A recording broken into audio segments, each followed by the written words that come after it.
Ladies and gentlemen, good morning and welcome to our YouTube channel. This is Gashi Skyman. Yesterday, there was some dissatisfaction from Fred Okengo Matiang'i's camp after it was revealed that it will be Kalonzo Natebea ticket. There was this quiet on the side of Matiang'i. And this was very, very discouraging, if you ask me. And this one tells you that the opposition is not speaking in one voice. This one is telling us that the so-called united opposition could be a divided opposition. And one thing is very clear, that Kenyans want nothing short of a united opposition.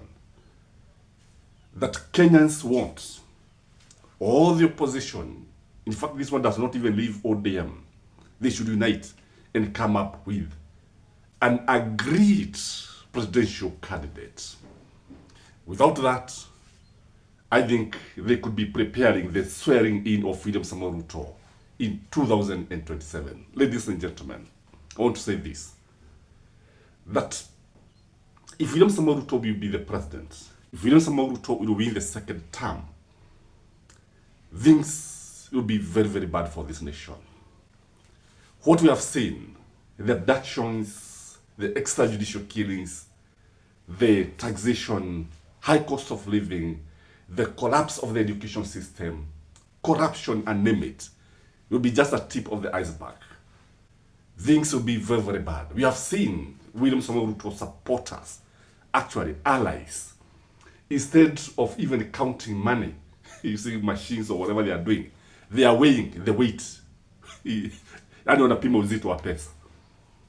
We have not seen it, ladies and gentlemen. I think Kenyans want regime change through the ballot. If this one is not going to happen, I can say this, the following people should be blamed. The first person to be blamed, if William Samoei Ruto wins the second term, is Uhuru Kenyatta, for a number of reasons. Number one, I cannot see the reason why Uhuru Kenyatta and Rigathi Gachagua can fail to agree.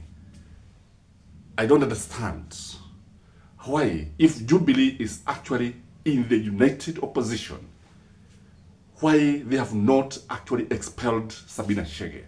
The court ruled very clearly that Uhuru Kenyatta's camp, or whatever, is the bona fide Jubilee party.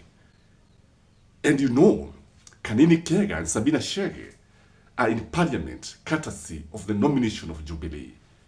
And the big question is, why hasn't Jubilee recalled these leaders?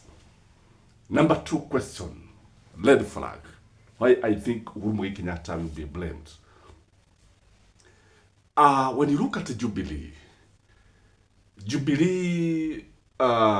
need to cooperate with others.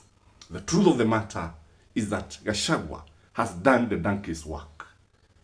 The truth of the matter is that when Matiang'i came, already there was no other camp. But when Uhuru came with the Jubilee, I think the mountain was divided. The other reason why I believe there are red flags in Jubilee is we have actually CSs aligned to Uhuru Kenyatta in William Samoei Ruto's cabinet. Somebody like Mutahi Kagwe, the agriculture CS. If for sure the Jubilee is not working with William Samoei Ruto, what is Mutahi Kagwe doing in the government? Najua, sometimes it is good to look at things the way they are. So in that case, Uhuru Kenyatta will be blamed. Number two person who should be blamed is Rigathi Gachagua. I cannot see also the reason why Rigathi Gachagua cannot actually go to Uhuru Kenyatta, bring him, talk as a brother, and agree on the candidate to support. Gachagua will be blamed because of a number of reasons. One, he has already identified Stephen Kalonzo Musyoka. With all due respect to Stephen Kalonzo Musyoka, we have no problem with Stephen Kalonzo Musyoka. We have no problem with Rigathi Gachagua. We have no problem with Fred Okengo Matiang'i. But already, Rigathi Gachagua has actually identified Stephen Kalonzo Musyoka. There's nothing wrong with that. But the problem is there is no agreement. There should be agreement. Of late, we have seen the so-called united opposition holding a plaza, and two people have been missing. One, Fred Okengo Matiang'i. Number two, Mother Wangari Karua. What does this tell you? From the reliable source is that even when these people met, when Akina Kalonzo, Gachagua, Eugene, Natembeya met, Mother Karua says she just saw the photos that were circulating. She was not even aware of that meeting. So why are they isolating Okengo Matiang'i and Mother Karua? Why isolate them? I think there should be consensus. So that is why I'm saying Gachagua will not be forgiven. I know the problem here is simple. It is the scrabble for Mount Kenya votes between Uhuru Kenyatta, Mother Karua, and Gachagua. That's where the problem is, truth be told. And if these three readers cannot sit down and agree, that they can sit down and agree that we are going to support Matiang'i, we are going to support Kalonzo, and voters are going to agree with them, especially those who come from the mountain. But now, because of vested interest, and because politics is about interest, that's why this stiff competition among these three readers is bringing division in the united opposition. That's where the problem is. I want to thank the opposition for the way they have shown unity when it comes to by-elections. You have seen DCP candidates stepping down for others. You have seen Wiper and others stepping for each other. That is commendable. And that's the spirit we want. And this one should go all the way to the presidential position. Again, people like Jeremiah Kioni should not be allowed to speak anywhere unity is the issue. These people are very divisive. These people, anytime they talk, the opposition loses votes. I think it is high time the Jubilee says that Jeremiah Kioni, the Secretary General of Jubilee, he should be shown the door. And if he's going to remain, he should not speak on behalf of Fred Okengo Matiang'i. I don't see why he should be attacking Rigathi Gachagua. I don't see why anybody or any opposition leader should be attacking each other. In fact, they should use a policy known as gather or scatter none. And they should even try to bring ODM.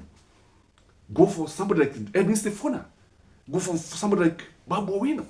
Go for somebody like Oburu Odinga. Bring them in the united opposition. This is the time that the opposition needs everybody. It's not time to be divided. It is heartbreaking to the voters to see the opposition speaking in different voices. At huyu anasema hivi, huyu anasema hivi. No. We want to see them together. Let them learn from NAC. The way Raila Amolo Odinga and Mwai Kibaki and Kijana Wamalwa and Gilu, they were able to unite and defeat Kanu. Without that, I'm saying they are preparing for the swearing in of none other than William Samoei Ruto. Is that what you want? Is that what Kenyan want? Ladies and gentlemen, what do you think? Do you think that these guys are actually doing the right thing by actually trying to eliminate some and remain with others? I think we should not isolate anybody. And even this thing of talking about shares, about shares, it's not important. It's not important at all. Shares are nini when Kenyans are suffering. Shares are nini when university students have lost a whole semester at home. Shares are nini when money is being dished out left, right, and center, and it is our money. What is this for? unless they are working for William Samoei Ruto. I think if William Samoei Ruto wins the election, the people have named Jeremiah Kioni, not Kalonzo, Gachagua, and Uhuru should be blamed. That is my take. What do you think, ladies and gentlemen? I could be right, I could be wrong. Sometimes we are not always right, but it's just our opinion. In many cases, we are right. Have a blessed day. Bye-bye.